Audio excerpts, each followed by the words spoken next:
So we can mark those on your calendar. Back up a little bit, we have Revels, our annual holiday party, scheduled for Tuesday, December 5th. We're going back to Bowery Road since it was very popular with those who attended. I encourage everyone to come. Gary, do you have any of these? Do you have any online events scheduled for the rest of the year?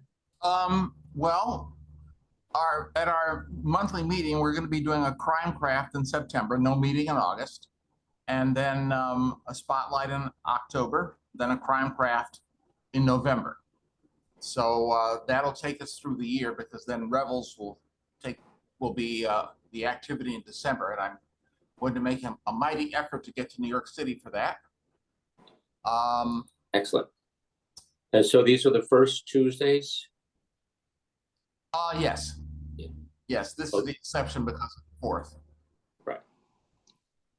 Okay, that's really all I have. So let's get into the good stuff. Okay. I will let Michael and Tessa introduce themselves and their work. And somewhere my mother is looking at me. So I'm going to say, because I was raised in an age when a gentleman is a gentleman. Tessa, you may begin. Okay, thank you so much. And thank you to your mother. Hi, everyone. I am Tessa Wagert. I'm excited to be here tonight. I've been a member of MWA New York for a lot of years, but I haven't been able to do as much as I would have liked, first because of the pandemic. And then about 2 years ago, I co-founded Sisters in Crime Connecticut. So that took a lot of my time, just getting that initiative off the ground. And I'm still co-president of that for a little while longer. But I'm trying to get more involved now that things are kind of winding down on that front.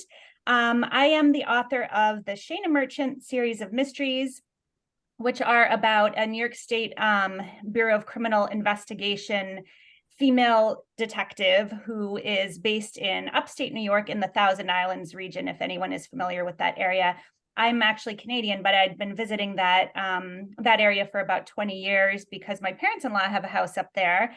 And I always thought it would be a great place to set a mystery if ever I wrote a mystery. But prior to writing mysteries, I wrote these kind of bio-techno thrillers, and I didn't ever have, none of which were published. Those were all, I guess, practice books for about 8 years or so. But then when I decided to kind of turn my attention to mysteries, I had the opportunity to set a locked room mystery up in that area. And that's the first book in the series, called Death in the Family. And the 5th is coming out this December, and that is called Devils at the Door.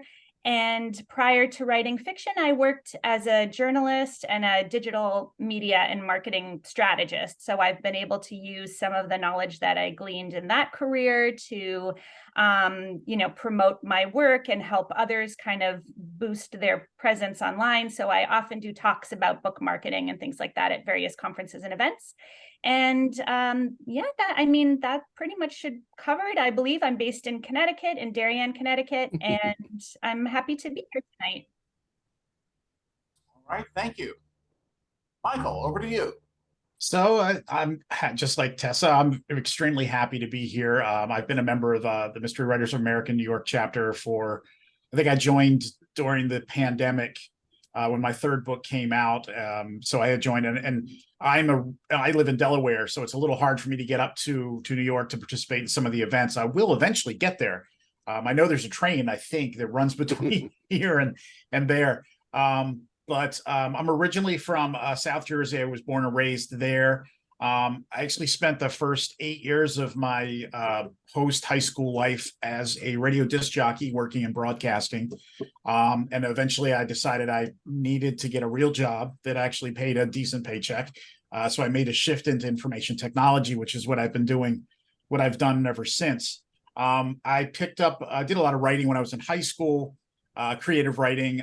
It was absolutely horrible creative writing. I will just admit that right now. I found a couple copies of some of the stuff I wrote in high school a few years ago in an old box I had, and it was still on the old dot matrix printer paper, so it still had the little holes on either side and the little dots and everything on the lettering, and it was starting to fade, and it was pretty bad. My creative writing was really pretty bad when I was in high school. And about 15 years ago or so, I decided to pick it up again, and found that I enjoyed it a lot more than I did in high school, and that there was something there. Started writing some stories, and eventually I got my first book published in 2015. It's a bit of my book publishing career has been a bit of a mixed bag, because I've jumped a little bit from genre to genre until I've settled on mysteries. My first book was a supernatural thriller called Sirens in the Night, which was published by a small press. And then my second book, Follow You Down, was more of a dark psychological thriller. And then after that, I started to settle more into what I write now, which is suspense and mystery. My third book, Dead Air, came out during the pandemic, which had its own challenges from a promotion perspective. The book had released in June of 2020, and we had a lot of events. My publisher had a lot of events scheduled for it, and they all just went out the window. But the book ended up winning a Forward Indies Award, as well as an IBPM Benjamin Franklin Award. The audiobook got the IBPA Benjamin Franklin Award, which I was really excited about. My latest book, which is a straight mystery and is going to be the first in a new series that I'm writing, is called None Without Sin. And that is part of what I'm calling the First State Mystery. So mystery series. It's a new series that I'm writing that's all set in Delaware, in the Delaware area. So it's very geographically based. And I like to pull in real locations into my books and add as many landmarks as I can, because it adds some realism to what I write. But I'm working on my fifth book, and I'm really thrilled to be here. I'm happy to be here. I'm part of ITW, as also Sisters in Crime, as well as Mystery Writers of America. And there's a group in Pennsylvania. I don't know if anybody's heard of them, called Pen Writers, but I'm also part of. They do a conference every year as well that I'm a member of, and all those groups, have helped me to continue to move forward with my writing, continue to move forward with the creative process, in getting myself, improving my capabilities. One fun fact today. My book None Without Sin was released in paperback. So it came out in hardback last year, and today is its 1-year anniversary, and is just released in paperback. So if you like paperbacks over hardbacks, it's available now for sale. Okay, thank you. Well, now that we have a little background on each, hold on, am I admitting someone else? No. Okay. There was a noise I didn't quite understand. I saw a face. Anyway, let's talk about how you approach your craft, how you approach writing, research, plotting. It's partly that dreaded question that is always posed to you when you're a writer. And we can all say it together. Where Do you get your ideas, inspiration? Yeah. So talk to us about that, about your inspiration, about the thing that pushes you forward. And we'll flip this time, because I am egalitarian and I have a partner who would very much want me to do that. So Michael, we'll start with you on this. My inspirations come from all over the place, and I know that's the cliched answer. I will say, though, music does play a big part. My second book, Follow You Down, was inspired by a Gin Blossom song of the same title. And that song plays a small role in the actual story itself, as well as my book Dead Air. That was inspired by REO Speedwagon's Can't Fight This Feeling. That famous 80s Dreaded Love Much song that everybody just dreads hearing when it comes on the radio, which in my opinion is not about love, but about a stalker. If you listen to the lyrics carefully, you'll pick up on the stalking part in the song. But a lot of my stuff comes from either music or an article that I may have read. My latest book, None Without Sin, came from an article I read years ago about this Victorian era religious ritual called sin eating. It's a very obscure ritual that occurred mostly in England and Wales. But it fascinated me when I saw this article and I read it, and I was like, I got to hang on to this because maybe someday it'll, be a great idea. And eventually, it became the book that I wrote, None Without Sin. So it just comes from everywhere. There's no one single place where I find inspiration. It's all around me. Okay, Tessa? Yeah, for me, I almost always am inspired by setting. And so some of that is because I have this series that's pretty much entirely set up in the Thousand Islands, and there's a lot of fascinating history up there. For those of you who aren't familiar with that area, it was the Hamptons before the Hamptons existed. It was the place, at the turn of the century where all of New York and Philadelphia's elite kind of titans of industry would go to summer. And so there are these incredible historic homes there, and there's a lot of, very wealthy family history, and these castles, actual veritable castles that have been built there.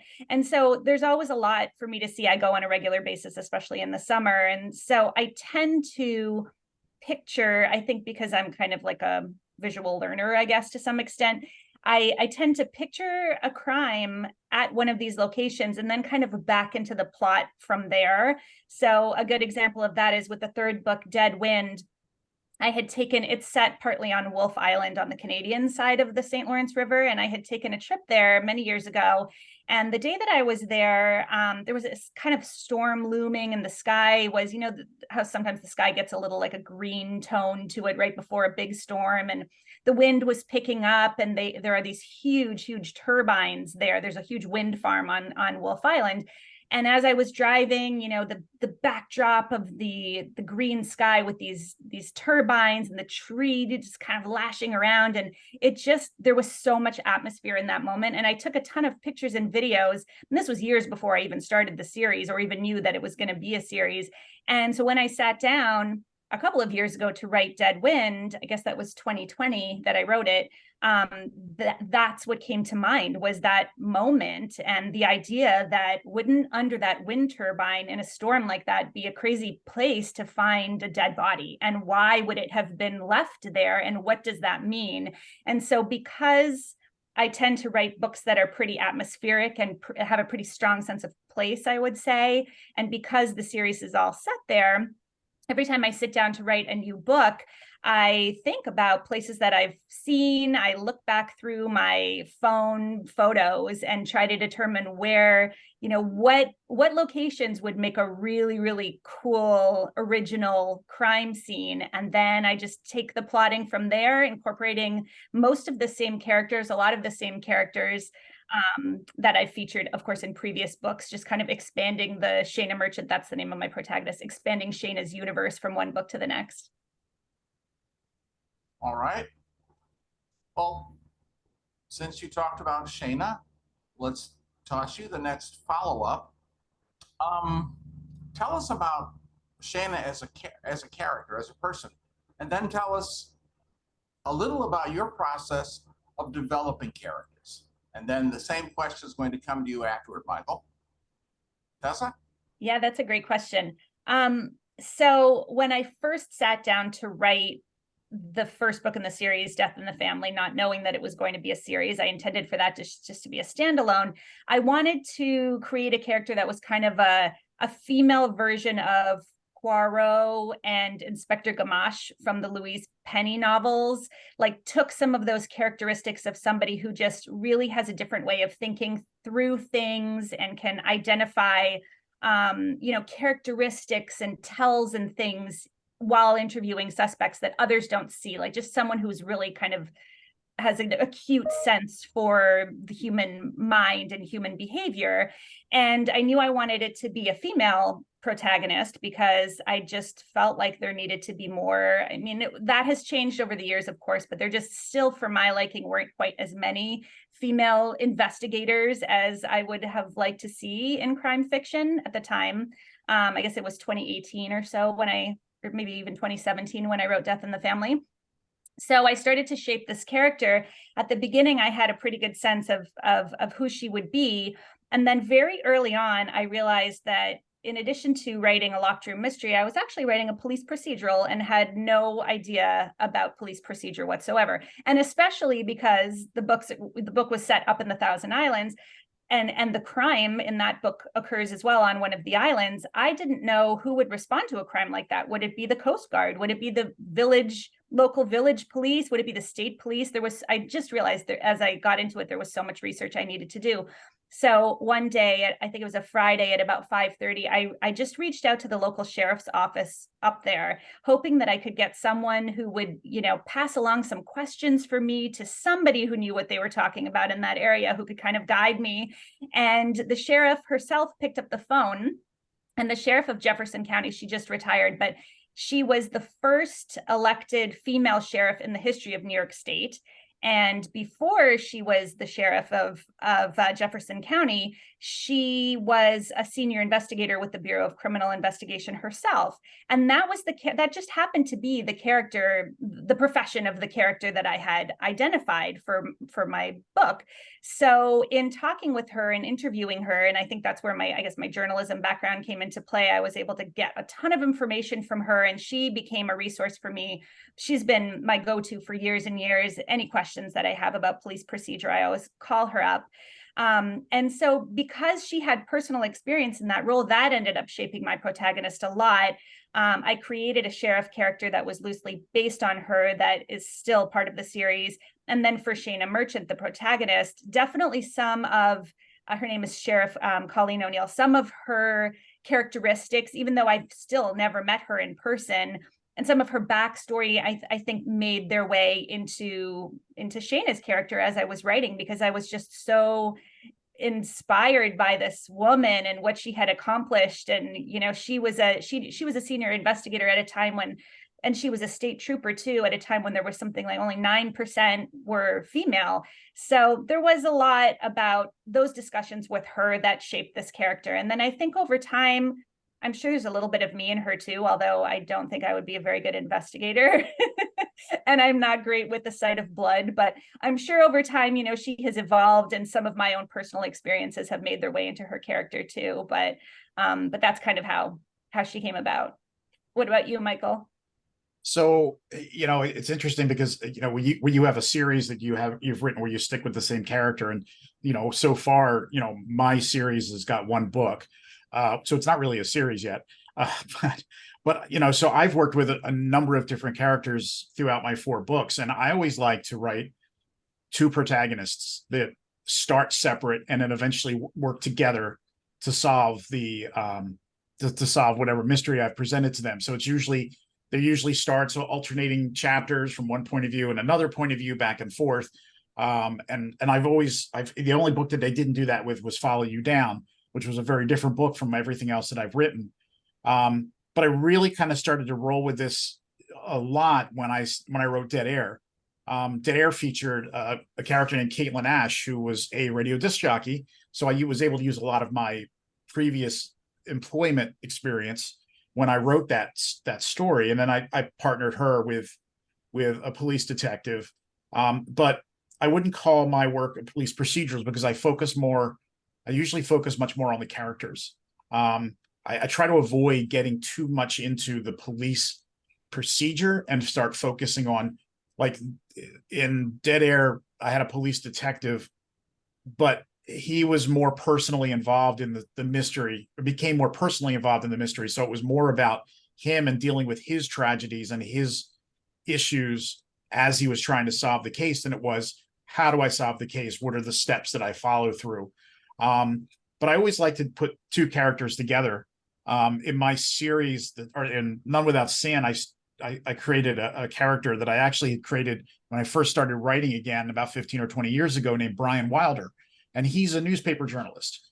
But for me, he started as a very a Pulitzer Prize winning globe-trotting newspaper journalist that, was, at all the big events, at all the different world activities and disasters and things like that, until one tragedy in his life derailed everything for him. And now he's a small town newspaper journalist who's still dealing with the guilt of the death of his wife, who's still dealing with the guilt of an accident that he wasn't even present for that crippled his daughter. And I love getting in deep into the characters themselves. And I partnered him in None Without Sin with an Episcopal priest named Candace Miller, who's lost her faith. So her struggle is, not only has she lost her faith, this is kind of giving away a little bit in the story, but she's a kleptomaniac. And you put those two things together. Here's a minister who no longer believes what she's teaching, and she steals things. And now you have a dilemma. And you have a dilemma with Brian, who is, still struggling with his guilt and trying to figure out how to deal with that. And you've got Candace, who's pilfering things from murder scenes. And it just became such a great team as the story progressed, because they didn't know each other at first, and they eventually met each other. But I just love that interaction in the characters. And that's the thing that I love the most about writing, is creating these very intricate characters that have all these different in-depth stories and little tidbits and things like that. I mean, even my secondary characters in some cases have a whole backstory that I've written for them. They may only be in one or two scenes, but I'm like, I've got to expand them out just in case something else comes up where I need them. So None Without Sin has become a very, as my publisher calls it, a edgy cozy. It doesn't have a cat in it, so I'm not really sure how it's an edgy cozy, but it takes place in a small town, and they felt that fitted into that kind of that cozy arena. But it's a little edgy. It's got a little bit of violence in it, a little bit of darker themes in it here and there. But that's for me, that's the characters are what drive the story. So, I always start by trying to figure out who the characters are going to be, who my protagonists are, who are my antagonists, before I start putting together the plot. It's always character driven for me. Okay. Question on your characters, how both of you, and you may think about it and answer when you're ready. Do your characters begin to feel real to you? To the point where if you are thinking about something and you think about one of those people, one of the characters you've created, that in your head you're starting to tick off additional characteristics or additional traits or additional information that, hey, this is something I can give to John Smith. He could be this type of person in this story because he's interested in. How real do your characters begin to feel to you? For me, they become very real. I do carry on conversations with them when I'm trying to work out, what they do and what they're going to say. I usually, when I'm developing the character, I have a standard interview list that I'll go through and interview. It's like, interview my character. Or what do you like to eat? If you went out to dinner to this restaurant, what would be your favorite meal? What would be your favorite place to go? What's your favorite childhood memory? When I'm developing my characters, I'll work those pieces in to work that interview into their backstory so that I know, who they are and what they do. And they become very real to me. Brian Wilder is extremely real to me. Caitlin Ash was very real to me as well when I wrote Dead Air. Partly because, especially in Caitlin's case, there was a part of me in her because there was so much from my radio broadcasting background that ended up with her, that she felt like a little bit like me. Not completely. There was a lot of things about her that were different, but she became very real to me. And Brian has as well. Candace, I'm still working on her. She's not quite there yet, but Brian has become very real to me. But that's because I've been writing Brian you know, I have several very rough stories that I wrote early on with Brian that will probably never see the light of day, just because, but he's been with me for a long time. Okay. Tessa? Yeah, I do agree that the longer that you spend with a character, the easier it is for them to feel real. That's definitely been the case for me. And I've reached the point now where I've spent so much time with Shayna that I know exactly who she is. I know exactly what she'd order. I know whether or not a line of dialogue sounds like it'd be something she would say, or if it's not quite right, and I know how to adjust it. Something about her is that is part of me that I've worked into her over the years, is that she is a pretty anxious person, and there is a lot of anxiety kind of in her family tree. And in the first book, you discover, it kind of opens with her in this situation where she's just started this new job with the state police, and she's on this island to investigate a missing person situation. And she's still recovering from PTSD related to an abduction experience that she had when she lived where she lived previously in New York. And so that really shaped who she is as a character. And over the course of the series, I've realized that I have worked, some of my own anxieties and fears into her character and her life. So I think that makes her feel even more real. And I'll just give an example of how, I think, Gary, you had said something along the lines of, do you ever identify character traits that you then realize would be perfect for your character? That's exactly what happened to me when I was writing the second book, which is The Dead Season. I didn't hint at this at all in the first book. It didn't even occur to me that this would be part of Shayna's character. But when I was writing the second book, by the time I started writing the second book, I had started studying martial arts, and I was all in with these karate classes, like going 3 times a week, from nothing and never having any experience with it to just totally embracing it. And at one point, I came home and was working on The Dead Season, and realized that this would be something that would really make sense for Shayna as a character, to have studied martial arts at some point. And I saw an opportunity to work it into the story itself. So her classes with her sensei and her time in the dojo and all of that is a really big part of that story as a result of my own personal experiences. And I just knew that would be something that she as a character would be interested in pursuing. And it's now become a really big part of her backstory. Okay. I have 2 questions remaining, and then we'll open it up to participants to ask questions. My first question is a thematic question.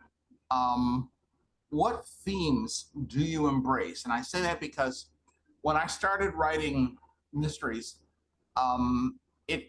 it arose out of a lifelong love of mysteries, of my mother loved mysteries and passed books to her firstborn child, me, and I read tons of them as a kid.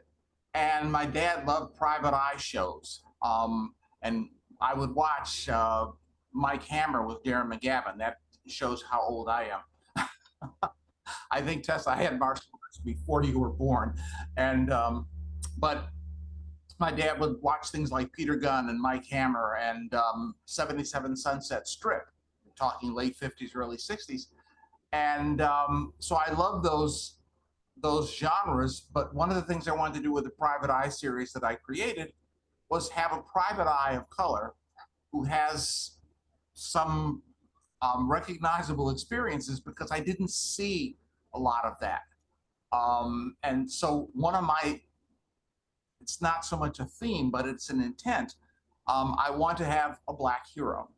And I believe, Tess, you mentioned the lack of women, or the small number of female protagonists, which is one of your inspirations. So what themes are you pursuing? And Mally Becker had talked about my books when we were at CrimeCon. She said something about they were stories of family. And I think all literature is about family in one sense or another. But I have a lot of recurring characters that they've become so much a part of me that the 5th book in my series, which I'm working on now, is short stories about characters who've appeared in the books. And so, and the idea is, there are a wide variety of people in this world who do a wide variety of interesting things. Let's hear about them. So what themes do you have?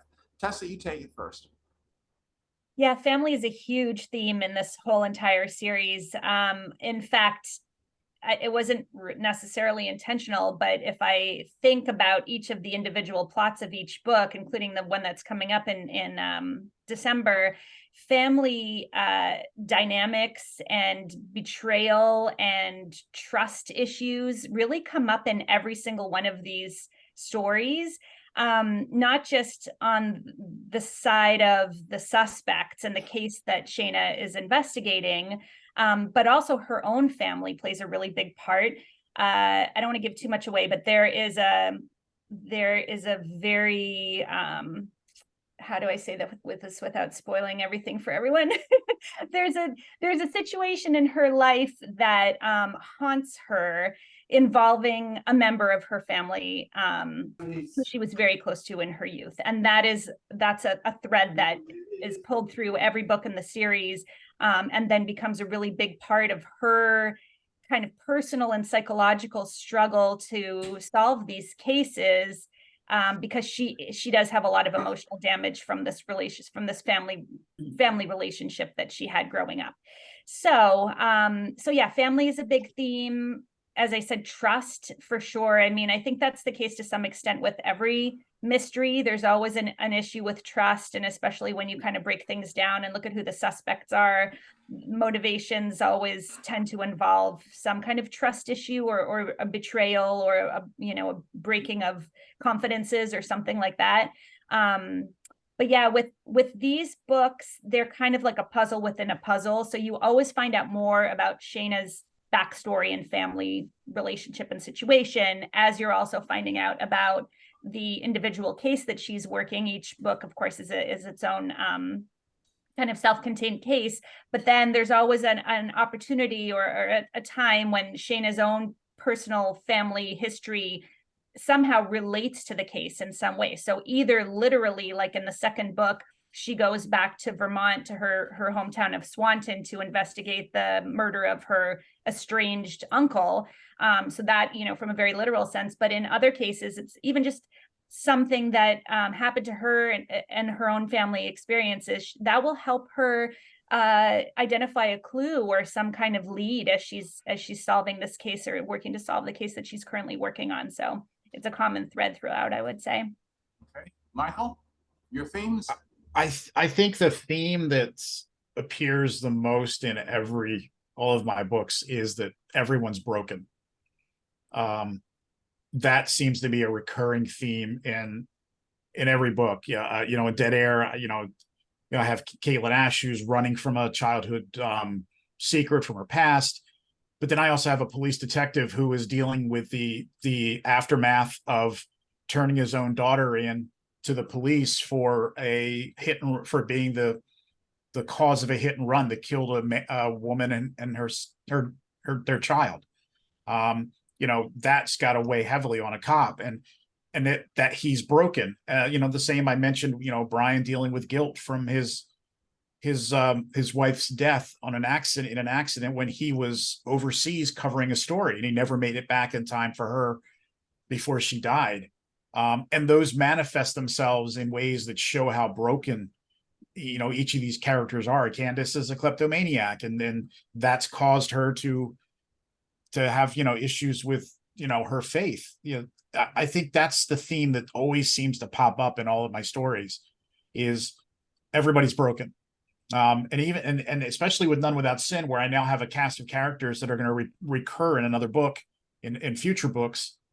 Even the secondary, some of the minor characters, the non-point of view characters who appear on a regular basis, have their own, they are broken in some way as well. Their stories may not come to light in this book or in the next book, but they will eventually come to light. And I've been writing little bits and pieces, breadcrumbs, for each of these characters as I go, just because I know at some point they will eventually become the focal point of a story.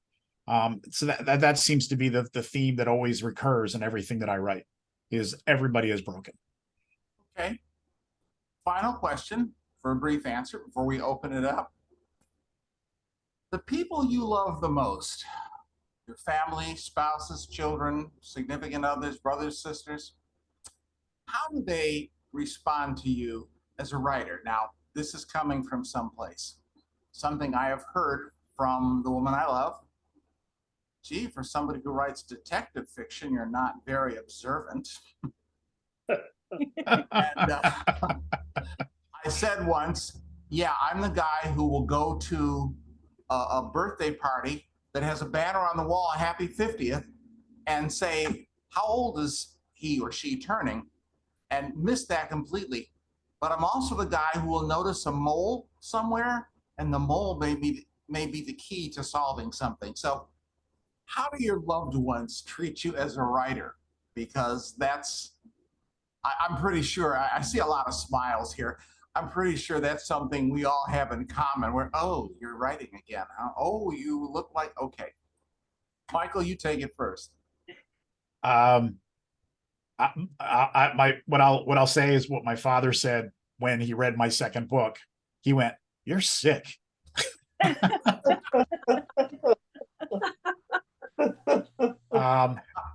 Now I will admit that second book was the darkest book I've ever written, but usually, my wife won't touch any of my writing until it's final copy and that sort of thing. And then when she does read it, she's like, I just don't know how you come up with this stuff and where does it come from? It's usually more of a surprise at how the stuff that I come up with than anything else from them. That's usually how the people my family and friends respond. It's like, how did you come up with that? So. Okay. Tessa? Yeah, this is a fun question. I have two comments to make about this. So the first is that my family knows, and this was true of me even before I started writing mysteries, but my family knows that I have a very overactive imagination. And they know that if I'm somewhere and I get a missed call from some member of the family, my initial thought is not going to be, oh, they just wanted to see when I'm coming home, everything is fine. My thought is there has been a terrible 10-car pileup accident. Somebody has been kidnapped. There is like a killer in the neighborhood. Like that's immediately where my mind goes. So they're very happy that I'm doing this now because I have learned that writing mysteries and thrillers is a way for me to channel all of those dark, anxious thoughts onto the page. And then they don't torment me as much in my real life. And I can be a little more chill about things with my family. So that's the first thought. And the second is when the first book came out, and my first book came out in February of 2020. So it was all fun and games for like 3 weeks, and we could go see the book in the bookstore, and then everything shut down, of course. And that was the end of that for 18 months or whatever. But at the very beginning, my kids were very excited about the fact that they could see my name on a book in the bookstore. And now, almost 5 books into it, most of the time they could not be more disinterested in the fact that these books are out there. They're just doing their own thing. Their friends are excited about it. I often get pictures from my daughter who's 16. Her friends will take pictures of my books in bookstores and send them to her to send to me, and they're excited about it. But the kids are kind of over it. So I find that interesting because I think they haven't even read all of the books to this point. I think they just can't even keep up with it all. It's like, mom's work, and they're not that into it. So I find that kind of funny and unexpected in a way. But everyone is into their own thing. It's probably a little reassuring that, oh, you go to work, this is what you do. And it doesn't get Yep. One of the things I found, my detective has a lover, a lawyer, and she, as my better half, is Latina. And some of our friends started saying, "Oh, you're Gideon in Phoenix, ha ha ha!" And my brother, one of my brothers, thinks he's the model for my detective, and people always say, "Oh, you base so and so on me." But funny story. One day I walked into the living room. Tammy was reading the 4th novel, which came out last year, I think it was. And I said, "Hey, how are you?" She said, "I was fine till I got shot." And I said, "Oh yeah, about that." Well, it's funny because I'll to add something to what Tessa had said about how, you think differently. And I think thriller, suspense, and mystery writers, just their brains are wired differently. Yes. There was a time a couple of years ago, I had gone to the airport, I had flown out of town, and I got off the plane and I went to get my rental car. And like most people would walk up to the rental car, pop the trunk, throw their luggage in, and drive away. I popped the trunk, looked in the trunk, and went, wow, I could fit 2 bodies in there. And then started taking notes about, okay, so if what model is this, and how big is this? Is a really big trunk. I really like, I'll have to keep this in mind. Who thinks that? People like us, yes. We do. Well, one final thing, and then we'll open it up. We have a niece who has a child with a person we absolutely despise. He's worthless, useless. He showed up at a family gathering celebrating my mother-in-law's birthday. She's 94. And he wasn't talking much to people because he knows that nobody likes him. And he's also kind of abusive. So I was sitting with a friend of mine who came to the party, who's a high school English teacher. He's taught a couple of my plays. And the guy wasn't saying anything and so forth. And for some reason, Mitch asked me a question about handling bodies. And I started off on kind of a long talk about body disposal, what things to look for with forensics, how you get rid of dead bodies while this guy is sitting there. And somebody said, yeah, maybe that was an implied threat. Yeah, it probably was. He's probably may disappear. So, comments, questions. You have a little hand-raising thing. If you do that, I'll call on you. You put the little icon up with your mouse. Where is it? Oh, Al. See, there it is. Okay, well, the perennial question: plotter or pantser? Which? Oh, there it is. Okay. Plotting or Michael, Answer. you go first. Yeah, I go first. I've evolved. I started as a pantser. My first 2 books were very much pantsered books. I started doing a little bit of an outline with dead air, outline maybe a third of the book, and then pants the rest of it. And None Without Sin was much more, about 2/3 of the book were outlined, but every chapter was like 1 sentence. And the new book I'm working on right now, I outline the entire thing with a good 1.5 paragraphs or 2 paragraphs for each chapter. So it's been evolving. I've gone from being a pantser to being a plotter, which, to be honest, I really have kind of liked doing the plotting with this latest book that I'm working on now. It's been made it much easier. So. Yeah, the same thing for me. I started off as to some extent, I started off as a pantser, definitely just because I didn't know what I was doing with all of those, many practice books all those years ago that never got published. So I tried a lot of different things and then eventually realized that if I was going to write a mystery, for me, I definitely needed to have at least a sense of where I was going, a sense of who, what the crime was, what the motives were, and who the victim was, of course, but also who the killer was. I thought that that's what I had, was planning to do moving forward. And then somehow I've just adopted this approach now where I write just enough of a synopsis to make my editor happy, to give her a sense of what will happen in the book. And then I go off and change the whole thing. Almost always I change the victim sometimes, but I almost always change the killer, because I get to the 3/4 point in writing and the killer that I intended for it to be feels too predictable or something for me, or whatever the case may be. It just doesn't feel right. It doesn't sit right with me. And then I make some changes. But the nice thing about that is, if we've done our jobs right with mysteries, then there are several potential, villains to choose from that are all credible, because we've set up all of these red herrings and things along the way. So I definitely do a combination of both at this point. Okay. Another question. Anyone? Okay.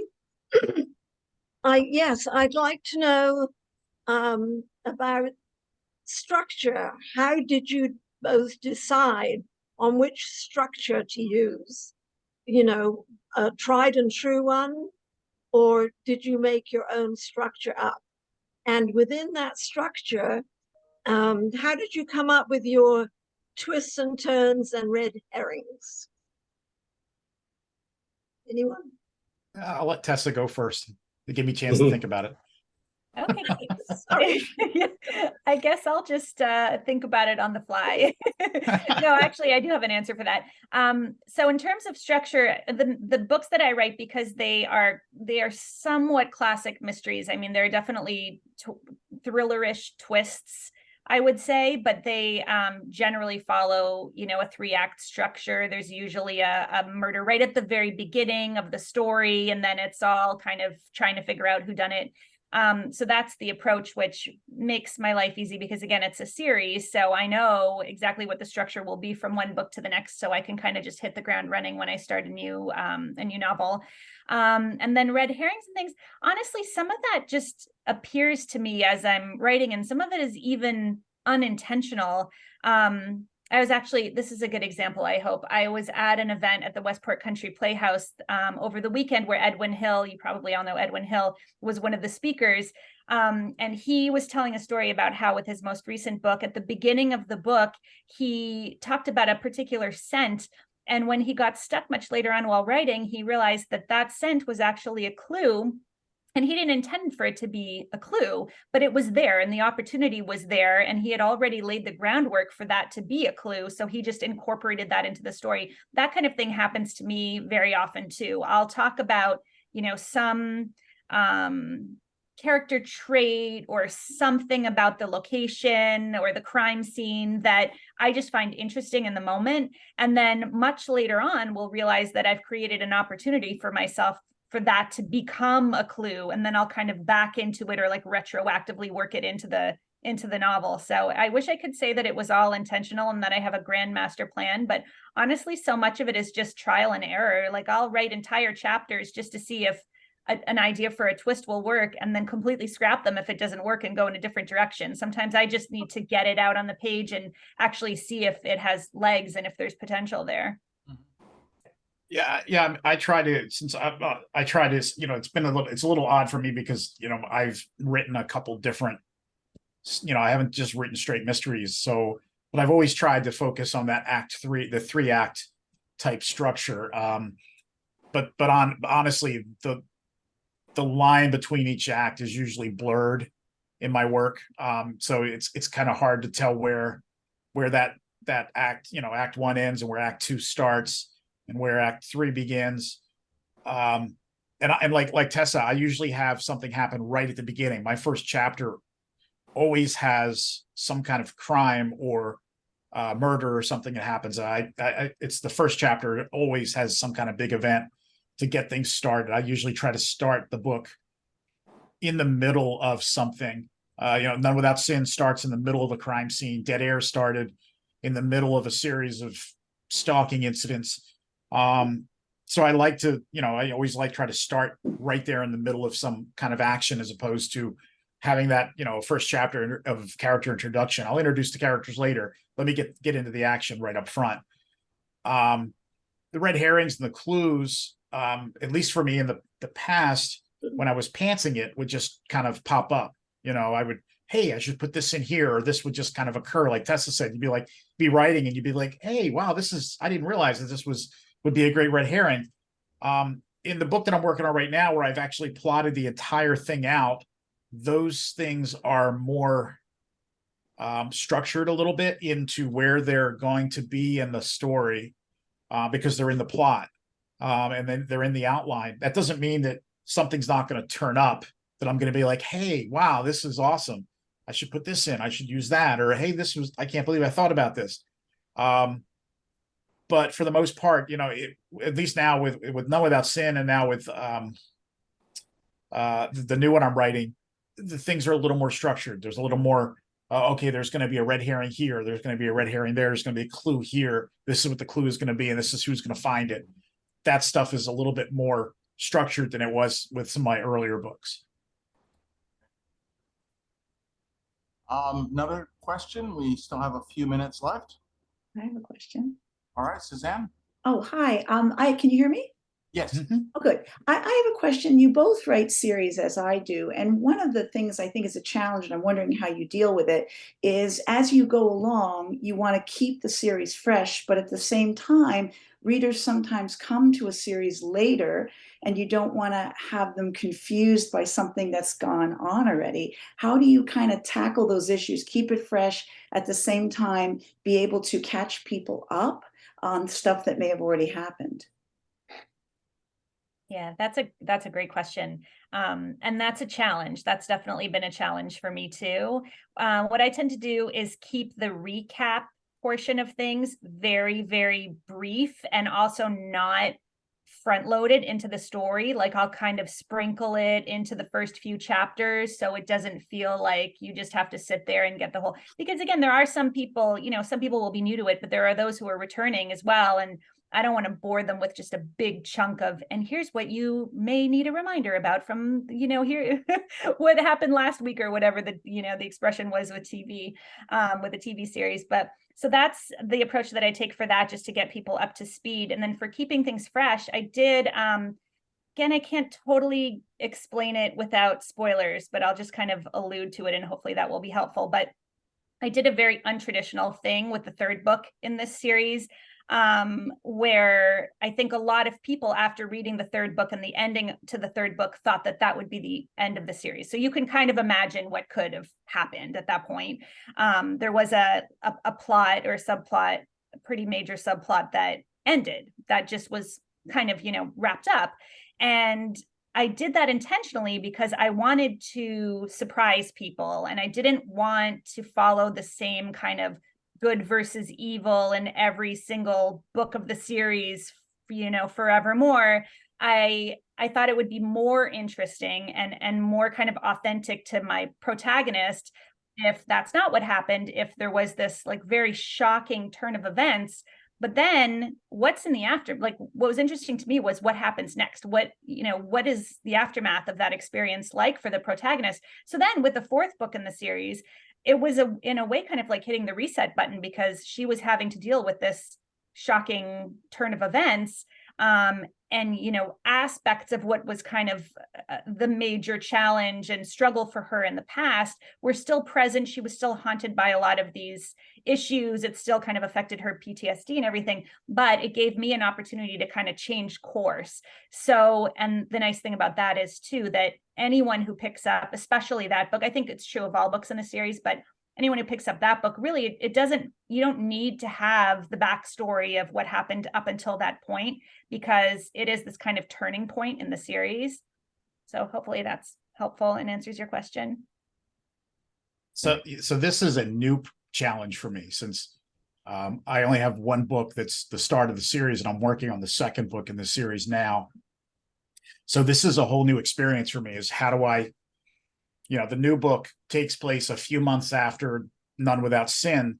So there are residual effects that everybody's still dealing with in the new book. And so I have to try to figure out, how do I sprinkle just enough in here to, like Tessa said, you got to do just enough, but not overdo it. I don't want to do this. Okay, here's what happened in the last book, and here's what these people are still dealing with. But I still have to allude back to it. But the story for the new book has to be its own, for me, it has to be its own entity. So you can pick it up and you can read it. And yeah, there's a couple little things that link back to the old book, but the story itself, in my mind, has to be a standalone, almost like a standalone, where you could pick it up and read it without needing to read the book before, which does mean that you have to fill in some of the blanks, and I have to fill in the things that these characters are struggling with on a daily basis that they struggled with before, the personal challenges that they each are dealing with. I still have to sprinkle that in, but it doesn't have to be as in your face as it was in None Without Sin. It just has to be enough to kind of keep that momentum going. And as far as keeping it fresh, again, that's a new challenge for me as well. But my plan for the series, and of course, my editor may have a different thought about this. My plan for the series is I have a small cast of characters who are going to recur in every book. And to keep it fresh, I'm going to alternate the characters that are the focus of the point of view. It's not always going to be, Brian Wilder and Candace, them working together. It may be Brian and somebody else, might be somebody else and somebody else from the cast of characters. So my idea to keep the series fresh is to highlight each individual point of view, or each individual ensemble cast as time goes, to kind of freshen it up and give a new voice to the series.